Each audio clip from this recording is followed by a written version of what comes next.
Hey everyone, I'm Vaughn Friday. I'm a finance nerd, not your financial advisor. On this channel, we like our money to go up, not down. On today's episode, we have my good friend Marcus again coming back because sometimes I don't teach people finance, sometimes they teach me about finance. And I wanted to learn more about investing in real estate abroad.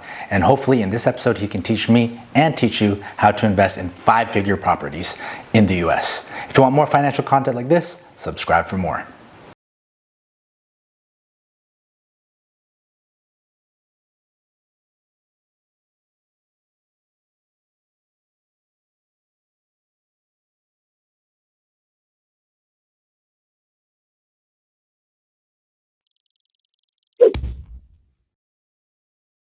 My name is Marcus West. I'm 39 years old, and I'm an educator / real estate investor, and I'm back here on Hot Tip Investments. Welcome back, Marcus. Our last video, I wanted to talk more about it, but I wanted to get just a general scope of everything in that video. Now, I kind of want to delve deep into your real estate investing. Okay. First, for those who didn't see the first episode, how did you start real estate investing? When and how did you do it? I guess really I started back in 2009 when I bought my first personal home. And how old were you? I was at that time 25 years old. 25, bought your first home. Bought my first home. It was a short sale. You know, the market was crazy. It was down. Bought that home. And it was a more expensive home actually than I really could afford, to be honest. So I was kind of house poor. And you got a mortgage on it, or? I had one on it. Okay, mortgage. When I had it, so I was a little house poor, and so I ended up getting roommates. Basically, rent out the rooms. Nowadays, they call it house hacking. I didn't know what that was. I just knew that I needed some money. Yeah. So anyway, long story short, that worked out. Renting the rooms. And then with the real estate, I bought my first real true investment property in 2018. And how old were you then? I was 35 years old, I think. So took you 10 years from just a regular mortgage to hop into real estate investing. So did you just, at 35, I'm going to buy a house, or did you do something before? I lived in the Middle East, and I was learning all about real estate investing. So I was saving my money, obviously, tax-free, free housing, all that stuff. And so I had a nice chunk of change saved up by the time I bought the first real estate. How much were you saving? At that time? Was it UAE or? UAE. UAE, okay. Yeah. How much was I saving? Yeah, like per month. Per month? Yeah, at that time, I was probably making about 5-6K a month tax free. So probably about 4K. 4K? About 4K a month. 4K a month after tax? Yeah, it was no tax. Yeah. It's good times. Yeah, good times. I was even hustling a little bit there. I ended up staying with a friend, and then I rented out my place for $900 a month. Oh, wow. So close to 5K. Yeah, I don't know if I was supposed to be doing that, but I did. Let's keep it at 4K. Okay, we'll keep it there. And then, so you were learning. Where did you learn? Bigger Pockets, this blog called Afford Anything. Honestly, anything I could get my hands on, any podcast that had to do with real estate. I just was learning and the whole time. Now, what did you learn? I learned that there's a lot of ways you can get into real estate, and I learned that you can get very overwhelmed in how many ways there are to get into real estate. Different ways. It could be very overwhelming. Now, how many different ways did you pursue, or did you have just one way? Well, I pursued one of those ways, and that was buy and hold real estate. And buy and hold. So buying single family homes and basically renting them out to tenants. Okay. And why did you avoid the other ones? That way was the one that spoke the most to me. It made the most sense to me. It's something that I could do right away. Okay. I could do kind of like on my own, so to speak. Okay. So that's why I did it. I was ready to take action once I moved back to the States in 2018. Okay. So in 2018, you started in 35. You have your strategy, buy and hold, right? And you did it by yourself. I did. And are you still doing it by yourself? Some yes and some no, but mostly no. Well, last video you said you had 10 doors, right? 10 doors, yeah. So if 10 doors, how many of those doors is just by yourself? Like you just By myself would be 5, so about 50%. I think. Let me see, 1, 2, 3. Who? 1, 2, 3, 4. Four of those doors are by myself. 4 of those doors are by yourself, and 6 with a partner. Yeah. Now, how did you find that partner? Because a lot of people, That's a good question. yeah, they do it by themselves, and especially you know, your first few, it's way too difficult. It's overwhelming, like you Yeah. said. And then also finding a partner that you trust, Right. with your money, Right. that won't. Right. Let me start by saying, like, everybody's journey will be different. Yeah. I feel like if you want a partner, you will find one. But how I found my partner was I was buying my first property, and I was a part of this. Well, I still am a part of this Facebook group called Sub 30K Real Estate. Sub 30K properties or something like that. Yeah. I'll look it up and tell you. But so I posted that, oh, I bought my first property, or, you know, I have it under contract and all of that. So I was excited, you know, posting the pictures and everything. Excited that, oh, I got this house for $32,000. Oh, yeah. You know, just excited. We forgot to mention Yeah. your first property. How much was your first property? 32,000. 32. That's not the property with the house hacking. Yeah. That one was way more than Yeah. that. But the first real at investment 35, property was yeah. 32,000. 32,000. Yeah. Wow. And how many doors is that? That's just one single family home. Oh, one door. Yeah, it's just one door. Yeah, And, yeah. And then, so okay. Okay.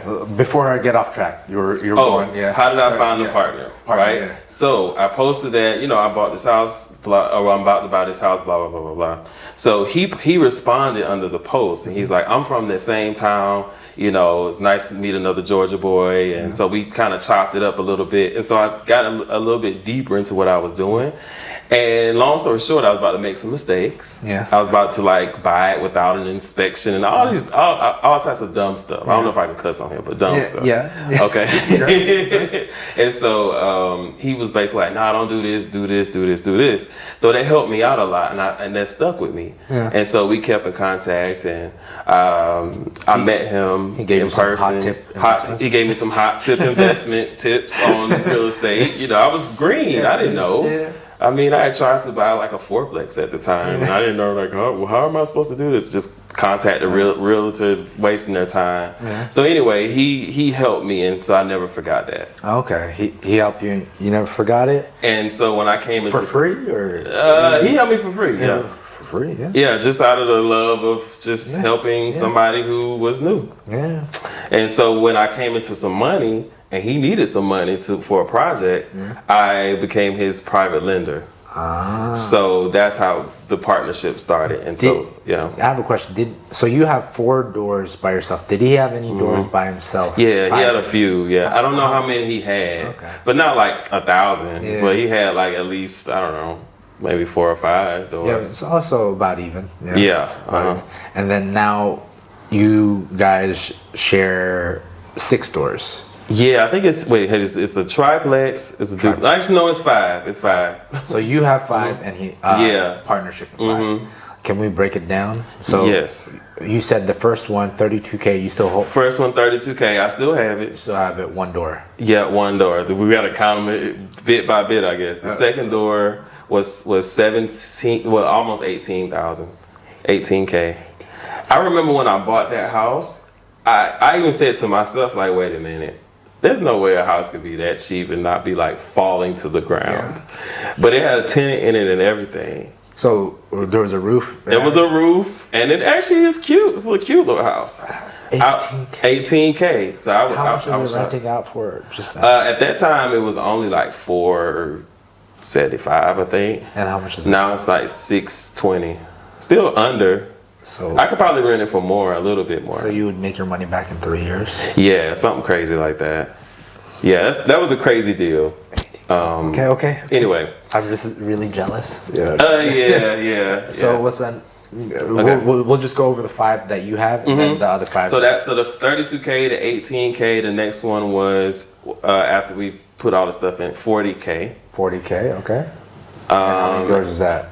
That's 3 so far. That's just a single. That's 1. Oh, that's one. One for that. Okay. One. And then there's the Johns Road. So that's the another door. Another. That was 28. But we actually put a roof on it, so you can say 32. Yeah, you can say 32. Okay. So 28. Okay, yeah, I do have 5 on my own. Okay, good. We can count. Okay. And then the other door is a flip that I'm about to start, which I should have already started on. Flip property. I bought that for like 28. The market's gone up a little higher. Back in the day, I probably could have got that for like 10 or 12. You could have got a house for Probably like 12 or 13 or 14. Something cheaper than 28. Yeah. Okay. So anyway, I digress. Right. But- And then your partnerships. Okay. Now, the 32, 18, 40, Yeah. 28 without a roof, 32 with a roof. With a roof. We need a roof. We need a Yeah, roof. we need a roof. Yeah. And another 28. Yeah. 5 doors. Mm-hmm. And then for your partnership, Partnership, we have this was easy. We have a triplex triplex. and we have a duplex. So And that's 5 doors. Triplex and duplex. How much is the triplex? The triplex was oh god, I need to pull it up. 100K Okay.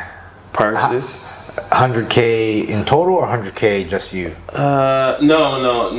The triplex, it was 50-50. We do everything 50-50 pretty much. All of it. For the most part. You put 50K, he put 50K. Right. Okay.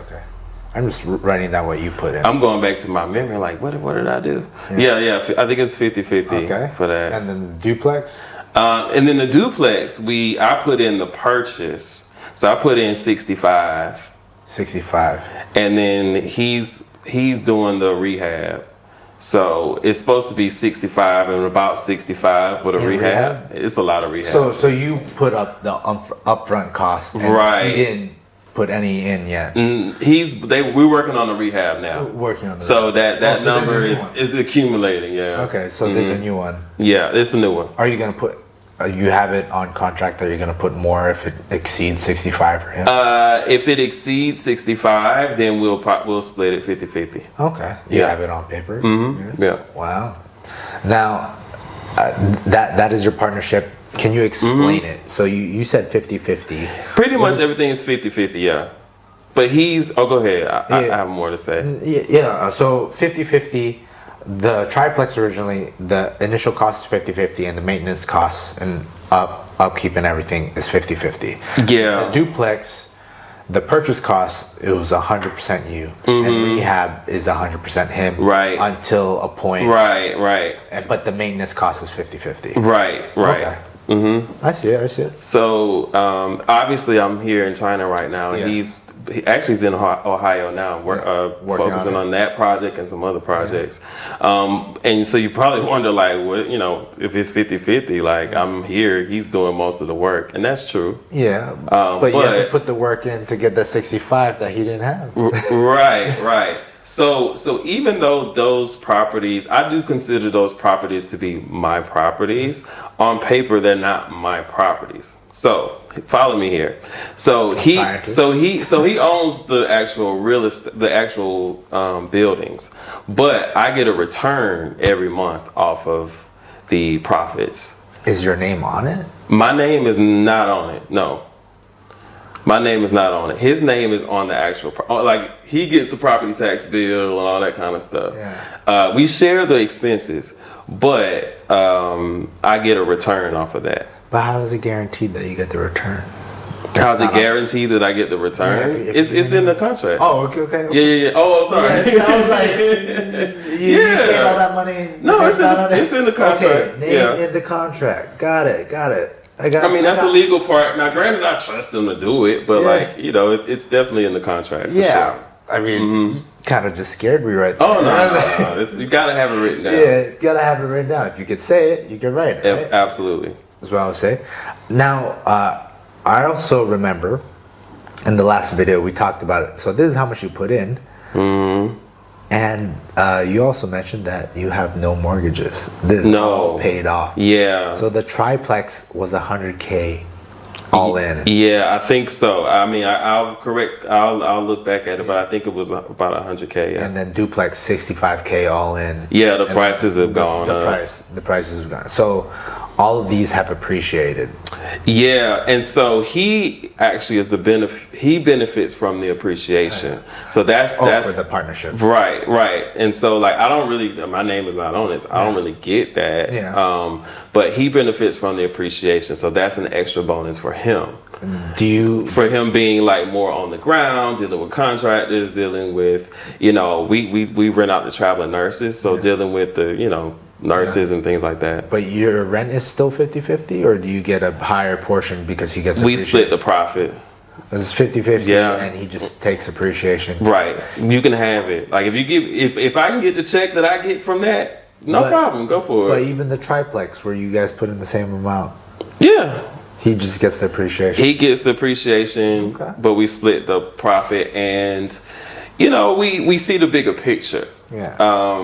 We see more deals in the future. As long as you think it's fair. I think it's fair. You think it's fair? It works for me. We've had this conversation before. Yeah. It's working. Okay. Oh yeah. So the way the audience can determine if it's fair is the split of the jobs. So you mentioned that you are putting in money. So you I'm more of the financial partner or whatever. money. He puts in money as well. He but- does. Yeah, but let me break down just everything you do for this partnership. So the five you deal with by yourself. Other people could do that too. But if they Right. want a partnership, they kind of want to see like How it's broken down. Yeah. So you bring in money. What else do you do? Do you find the property? I don't really find the properties. He'll send me properties. They're like, take a look at this. What do you think about it? But I'm not actively looking for properties. That's not something I do currently. Do you work with a real estate agent? We or- have a real estate agent He that we has work one, with, okay. and that I've met, and I've gone to Cleveland. We've hung out. We've had dinner Did you and find stuff. Did you find the real estate agent? Or? We met her when we went to Cleveland. We went through this like real estate meetup thing, and so we met her through the meetup. So you can meet a lot of people through meetups Yeah. and all this types of Yeah, stuff. yeah. So How we met up? Yeah. Yeah, facts. So yeah, we met through her through a real estate meetup, and we've gotten some good deals out of it. I'm just trying to Yeah. add more Okay. things to your resume and the partnership because right now all I have written down I is money. mean, listen, if you got money, it's a lot you can do. You know what I mean? So if you don't have the money, you have to have something else, like Yeah. be able to put in what he's doing, the sweat equity and all that kind of stuff. So sweat equity, his work. He does more of that, but he likes it. He enjoys it, like, and puts I sweat. want to enjoy it too. Yeah, he puts money. Yeah. What else does he do? You said rehab, right? Yeah, he also manages. Like we don't have property management, Okay, and okay, he enjoys that. He really does. okay. That kind of makes up for the appreciation. Like he has Yeah. to hassle. It's a job. Because if let's say there's no tenant, you're still getting your cut, right? Yeah. But he But has to we suffer the cost. still split it though. Like Oh, okay. like if there's no tenant in there, then none of us get the money. You see what I'm saying? So whatever the profit is, that's what we split. Okay, whatever the profit is. Yeah. So he's not obligated to pay me anything if nobody's in there. You know what I mean? Okay, I'm Yeah. supposed to be managing it. Yeah. Right. But that's a But lot. we have not had that issue. With traveling nurses, the place stays rented. That's why we want more because there's so much demand. Really? Yeah. Wow. So that's his job, and that's your job. Money. He's some money, sweat equity, rehabilitation, management. Couldn't do it without him. Yeah. Is there anything else that you do that's like outsourced? Like, other than real estate agent? Okay, you have a real estate agent. Yeah. Is the rehab he's doing by himself, or he has? I give input. I do have a friend that's an architect. Okay. So I'll ask him sometimes, and he'll be like, "Okay, you should do this or you should do that." Oh, I didn't think about that. So You he's know. consulting, or he's It's just really informal. Like it's just a friend.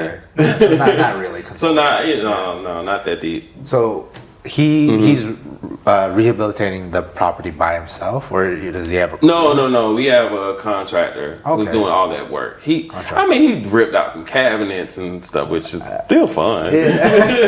You know, and I want to do more of the on the ground type stuff, which is one reason why I'm moving back Okay. home, You wanna- is so I can do more of that and learn more. Yeah. because you can learn so much. Yeah. you know, being on Doing the it ground. yourself, yeah. I want to meet the electrician. I want to meet everybody. You know. So what kind of contractors do you have? Electrician? Electrician, you know, general contractor, obviously, Yeah, you plumbing. know, plumbing, painters. So we do some subcontracting. And then who pays for that? So with this duplex, he's paying for that, All of and it, he's keeping track of like all the expenses, and so there's a spreadsheet that is shared with me, and so I know, you know, what's going on with that. So yeah, he's keeping up with all of that stuff. Okay. And You know. I was gonna ask, why aren't you doing this more? But it sounds like you are gonna do it more. Yeah, I think so. I mean, there's so much opportunity in that market to where it would be foolish of me not to do more of that. But I do want to you know, I say I have 10 properties. I do want to make sure that all these properties are at their best before I start acquiring more. Okay. Like I told you, that last individual property I had, The 28K. the 28K, that one needs to be flipped. Yeah. Why is that a flip and not your buy and hold strategy? It could be. That's another exit strategy. It could be a buy and hold. But I want to try the flip thing, and then like my contractor actually brought me that house. My contractor in Macon, Georgia, which is where most of my properties are. Yeah. He brought me that property. He said, you know, he showed me, you know, what properties were selling for nearby. Oh, we can buy for this, rehab it for this, and we make this. Okay, that makes sense to me. So I said, you know, it's only 28K. Sure, why not? Only 28K. Yeah, so I'm like, what's the worst that can happen? I lose 28K. I mean, which is a lot of money, but you know, I can sell the land. So I just wish they had that problem. the beauty of the right. The beauty of the cheaper properties is that I feel like there's a little bit less risk. Yeah. Maybe there's not. Maybe that's just, you know, my perception. Yeah. But I'm like, yeah, okay. Let's just see how this goes. This is a test. Okay. So if it's a good test, I might do more flips You might in that do more area. flips. Okay. But if Testing it's not, then I'll kind of shift back to my OG. Buy and hold. Or actually, I'll probably do more of the traveling nurses, which is midterm. Midterm rentals. You know, they talk about midterm short rentals, term okay, with yeah. Airbnb. Yeah. So traveling nurses is considered to be midterm. Okay, that's a new thing I heard. You'll probably hear more and more about it because you can get a lot more money doing it that way, and it's a little bit less hassle. Okay. And he finds these nurses. Yeah, actually, he finds the nurses on this platform called Furnish Finders. I talked about it on the first time I was here, but Furnish Finders is like kind of like a Facebook for people who need midterm housing. Fine, sounds like Facebook, you know. And then you Get know, back on it. You know? you know, hey, you know, if it works for you. So the flips, what is the potential earnings that you foresee with the flip? With that 28K. With that 28K. The 28K, when I first bought that house, it was in a certain condition, and it was like, okay, it probably take about 15K to get it together. So but 28 plus 15. yeah, at that time. Then it sat for a while, and then basically somebody went in there and like ripped out some of the wall and some other crazy stuff. So bad tenants. Not a tenant, just somebody who just went in there. just It wasn't nobody in there. It was just a house that was just sitting. So anyway, it's going to probably cost a lot more than that. So it probably costs more like 25, something like that. 53. Yeah, like 53. And houses around the corner, you know, retail is selling about 120, 125. So you would make. Wait, how long have you held it for? I bought that house. Ooh, I've had that house for a long, about 6 months. No, longer than 6 months. Like 9 months. I've had it for a while. It's just been sitting. So you're subject to taxes then? Yeah. But the taxes for that house, like $500 a year. No. Yeah. When you flip it. Oh, when I Inside. flip it. Versus if you held it for 2 years, Oh, the okay. first 200,000 on appreciation, you don't pay. Oh, okay. Oh, I didn't know that. Yeah, so Okay. okay. Well, that's good to know. You're teaching me. Let me know.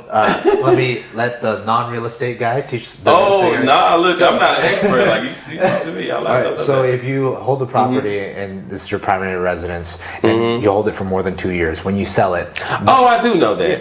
That I do know. Wait a minute. But this is not my primary residence, though. It's still an investment property. yeah, it's still an investment. Yeah. But I got you. it could have been. It could have been. It could be. I could fix it up and live in there, but I don't want to. Yeah.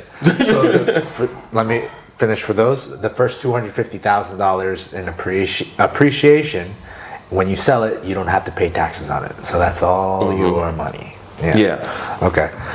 So flips, you're testing that strategy. Right now, you have a great strategy of midterm rentals, and you think more people will hear about that, and you found your clients on, or not clients, your renters on a Furnished Finders. Furnished Finders, ED. Oh, Yeah. Furnished Finders. Let me change that on Facebook. That's very good. And you have 5 by yourself, and then 2 with him. He found those 2 properties, right?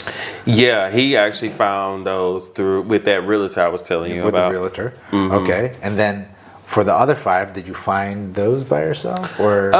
The first one I found on Bigger Pockets. On their message board or whatever they had at the time, and then this is good actually. Yeah. The broker that I closed that house with, saw that this person has a little bit of money and they'll close, so he had some pocket listings. So the reason why I was able to get those next 2, the 18K, the next 3 actually were from pocket listings. What is pocket listing? Pocket listings are listings that are not on the MLS. But like how can I explain this? Yeah, they're not on the They have MLS. them You in their can't- pocket. They haven't been published yet. Yeah, they haven't right? been published yet. Yeah. And so the 18K came from someone, I believe he was going broker. through a divorce and was just trying to get rid of it. And he was older, and so he didn't really, he had his money. Yeah. You didn't care? You know what I mean?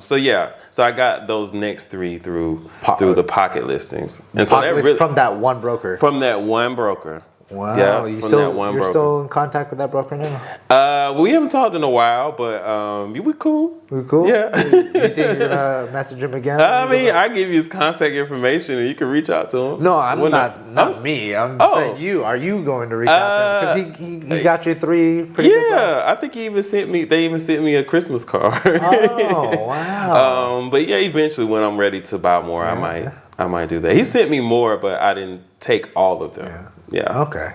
And then you mentioned the last one was from your contractor. That was from my contractor. So all these deals. So the first one was through a podcast or a blog, Bigger Pockets, and the other ones were through word of mouth.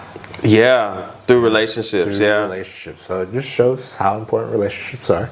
Yeah. And building that, and not that you got one, you got multiple from one. Over time. Yeah, over time. Over time. And then with another relationship that you formed online, you were able to find a triplex and a duplex. Yeah, from Facebook. From Facebook.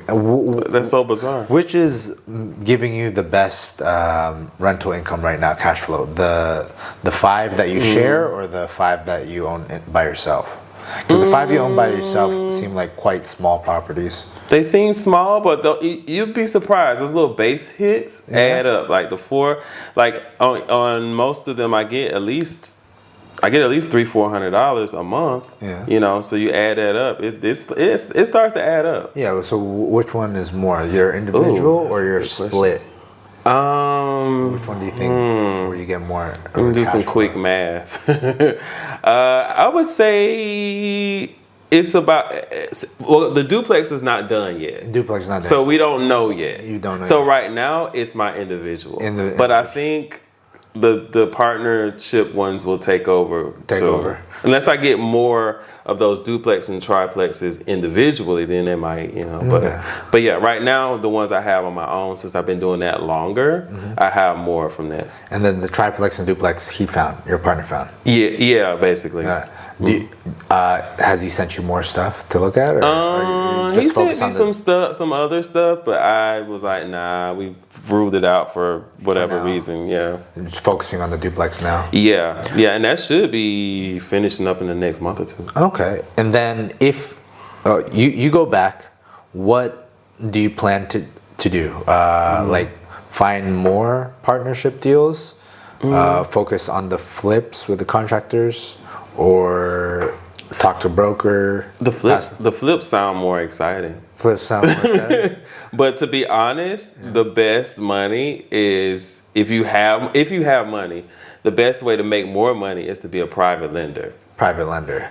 Because then you don't have to deal with any of the taxes and you name it, the maintenance, the tenants, So that's all that. your title in the partnership, private. No. In the partnerships, I'm a partner, right? Yeah. But then I also have one private lending deal with him where he needed money for a project, and so I said, okay, I'll give you $30,000 for this project. You give me 12% of my money, and that's how we do that. And then so that's separate. That's separate from this. Separate from the holdings. Yeah, that's separate from all this. Yeah. So that's easier because you just get a check.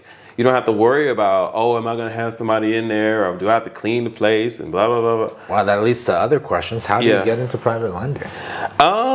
Good question. All the I just kind of contracts and stepped into it, and he brought it up to me. He was like, well, I know you have some money from selling your personal home, Yeah. the home I told you about before. And so I didn't really know what to do with it. I mean, I kind of did because I had, I could buy properties. Yeah. But he brought up, I need some money for this. Would you be willing to lend it? And so it was just at the right time, and I was just like, okay, let's see how this goes. So why do you get a private loan from you if he could have gone to the bank for a cheaper rate? He didn't want to go through the bank because with the bank you have to do all types of dumb SHIT, and it's just a lot easier and cleaner. And plus, he wanted to see me. I feel like there's a mutual respect and love for each other where we want to see both succeed. And so he didn't want to go through the bank. Didn't want to go through the bank. It was more worth it for him to just get the money right away, do what he needed to do, and then just give me the money back. Oh, so it was just you're paid back already? Yeah. And are you paid interest? Yeah, he paid. You can do it however you want. Yeah. As a private lender, you can make whatever rules you want. It could be everything paid at the end. It could be they pay you a dividend, every month or whatever. And how do you do this contract thing? Like, who do you hire? Or you can get a lawyer, a lawyer to write it up. You tell them how you want to, what percent and how you want them to pay you and all that kind of stuff. Flat fee or? For the lawyer? So I'm trying to think. He actually got the lawyer. I made him pay for that. Yeah. Yeah. So you both had the same representation? Yeah, but like I'll say this. Don't necessarily do what I did, but what I did worked. Okay. I'll say that. You had enough trust in like I was cool. Yeah. So that worked for me. But he paid for the lawyer and everything. Like I'm not saying viewers, I'm not saying you should do that, but hey, But so if I wanted to do private lending, hire a lawyer. Hire a lawyer for sure. Yeah. Write it up and just make sure that, here's another thing with private lending. Just make sure that you can do it two ways. You can do it unsecured, which is like you just give them the money, or you could do it secured, which is they're buying this property, you get collateral. Okay. So if they don't pay you, then you can foreclose on their property or whatever the collateral is. Yeah. So it's two ways you can do it. You decide how you want to do it. What did you do? I did the collateral? No, non-collateral. That's how I was able to get a higher percentage. You see what I'm saying? If I do collateral, I mean, you probably could still get a good percentage. I'm not sure, but I was able to command that higher percentage because I didn't want to do all that. Now, Did you do this before you guys partnered with the triplex and duplex? Let me think. Yeah, this is before. Before. Yeah, this is before. And when he paid you back plus interest, that gave you confidence to do. Oh yeah, he held to his word. I saw that, and so I guess that's to say, like, if you're partnering with somebody, don't do a huge apartment complex the first go round. You know, do like a little deal and see how that goes. Now, granted, you've already built trust with this person and all that, but I mean, you know, no matter how much you trust somebody, you want to see if they're actually going to follow through with even the smallest things. Now, 30K, you said that's a small number for him, but I mean, in the grand scheme of my lifetime, what was your net worth at the time when you gave 30K? Like, that way they have perspective, because right now you're throwing it out there. They think, oh, you're a millionaire. No, I'm not. My net worth at that time was probably only like 200, if 200K? That. So, like, if that, though, seriously. What was that? 30K was like, what, 15% of your net worth? Something like that. 15%? Yeah, something like that. Toss it out there. And yeah.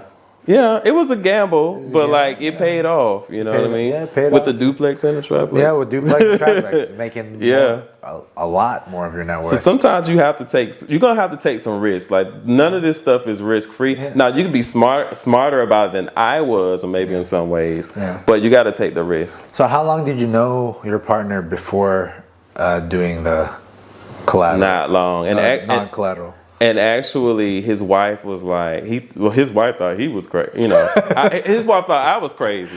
Which, you know, now that I'm talking about it, I'm like, yeah, maybe I was a little bit crazy. Yeah. But, you know, the little crazy worked out. But I met him, you know, when I was doing that first house. Yeah. And then it wasn't long after that, like maybe a couple months. So your net worth was 200. So you bought the other 4 within that same time span before the collateral? Or No. I loaned him between I want to say it was between like the second and the third house. Okay. I want to say it was somewhere here, or maybe it was a little bit before that. Actually, it might have been a little bit before that, but somewhere in there. Somewhere in there. Yeah. Within the second. It wasn't too long after I bought that first property, because mind you, I had gotten some insurance money from my father passing away, and then and then then I sold that house. Yeah. So I had a lot of money off of that. Okay. I had like 130K off of that. Profit. Yeah. It was crazy, yeah. Okay. Now, so people avoid mistakes. Like, you didn't be a bit more thorough. Yeah. You know, I was just like, oh, okay, well, you know. Now take action, but just be a bit more thorough in how you handle the legal part, how you handle the business part. Like, you know, I'm not the best when it comes to stuff like that. Okay. You've been doing it for about 6 years now. What are some Wow. Go ahead. Wow, 6 years. Okay. What are some mistakes that you or your partner have made, like in real estate? My partner and I have made, or maybe just you by yourself. Yeah.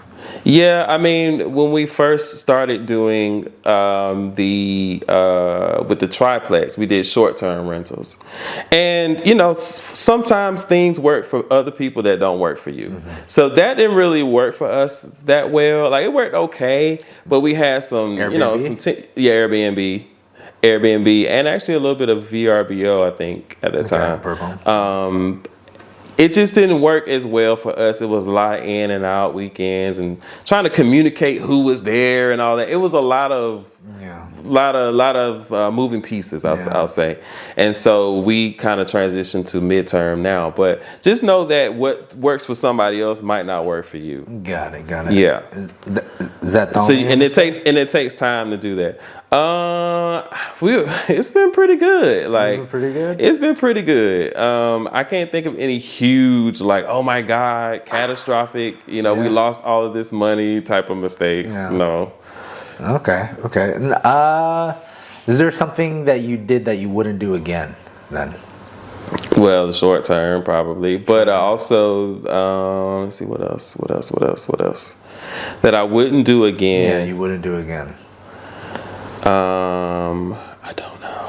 Don't know. I don't know. So you just been. Yeah, I mean, like nothing is like popping out at me saying like, "Oh yeah, no, that was just fucked been up." killing the I game. know there's Killing some. the game. That's what it feels like because I feel like every time if something happens like that, I kind of like throw it out, which I probably shouldn't do that. Yeah. But I just it's not in here. It's just like in my head, I'm just winning. I'm just winning. Yeah. Even though it's not perfect all the time, I'm sure, but I'm just winning in my head. Okay, Charlie Sheen. Yeah. Yeah. Winning.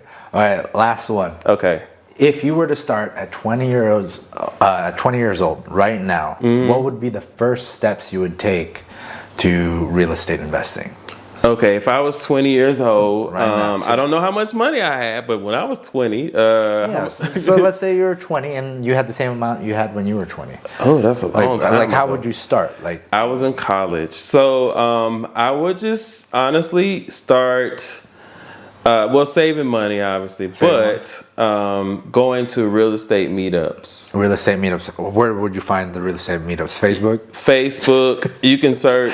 Yeah, Facebook. Hey, if it works, it works, You can you go know? to the Sub 30K group that Okay. I was a part of. Sub 30K. Sub 30K. I think it's Sub 30K. Now, how did you find something. the sub 30K? That's really interesting. I think you know what it was. I was on YouTube watching going down a YouTube rabbit hole. And I came across this lady named Lisa Phillips, and she shared that she had a Facebook community. Okay. Wow, just thought about that. Like I ain't thought about how did I even get there? But yeah, that's how I got there. Yeah. And so just connecting with people, and people will see you and they will see how young you are and they will want to pour into you. And so just connect with those people that have what you want. Yeah. And if you do that, then naturally you're gonna attract that as you go through your years. So Yeah. What because if the money will come and go, but like knowledge, if Yeah. you get that young, can you imagine knowing what you know now back then? like me, we're other Yeah. legitimate people who make money off investments. Like we just want to share the. We do. We really want to just share the information. We're not really selling. Like there are people who sell courses, and like I'm not selling shit. that's the only thing. Yeah, but that's Right now. how they make their money is This by is selling true. courses. Versus like all the information you told me right now, it's like you want to share, and then all the stock information that I want to share with others. Yeah. like, it's free. It's free available. Like I'm not saying I'm the most have the most expertise about this stuff, but it's all on the internet, and I just want to share more. That's why I'm doing this. Yeah. Same. I'm willing to share with anybody, to be honest. Yeah. Like you said, for 20 years old, wish we started earlier. Learn. Yeah. Learn, seek, and ye shall find. Okay. If you look for a reason not to do it, then you won't do it. But trust me, if you want to do something, you can do it. You just have to find the people that have already done it and then do it your way. Okay, let's go back to the 20-year-old. Let's say saving is guaranteed already saving. All right. Okay, the next 3 steps. So one is finding a meetup. What would be step 2? Learn from those people in the meetup, but learning as much as you can about just everything, financing, rehab, how to structure deal. Like there's a lot you can learn. Learn as much as you can. That's what I did. Yeah. And that's why, after 2 years of learning, I was ready to just jump into it. Okay. Because I was just so ready. Like, I mean, that's a long time to be reading so many books, podcasts, you name it. And just watching the money go and Just learn as much as you can, read as much as you can, know what you value, know what you're going towards, and you'll find it. And how do you know that you're ready to pull the trigger? So meet up, learn from them, learn as much as possible. How do you pull that trigger? How do you pull the trigger? You just do. I had gotten to the point where I just, you know what? I've learned as much as I can learn. I know there's more to learn, Yes. but now it's time for me to learn by doing. And I would tell the person, the 20-year-old, your first deal will not be your best deal. It does not have to be a home run. Yeah. But when I tell you that first deal got me started on the rest, like it was like once I started that first deal, the other deals just kind of like came. Yeah. You know, so just get that first deal done. Doesn't have to be a home run, but that's gonna lead you to the rest of your deals. Career, yeah. And imagine just getting 2-3 properties before you're 30. I mean, you're good to go. So yeah. That's amazing. Thank you again, Marcus, for coming. My Hope pleasure. to see you again in the future. You will. All right. Thank you, sir. All right. Hey everyone, thank you for watching all the way to the end of the video. Usually at this point we go over a financial review of Marcus's situation, but on this episode was special because I invited him back to teach me about real estate. He showed me how he got started and how I would probably want to start. Usually meetups are very important, or joining Facebook groups.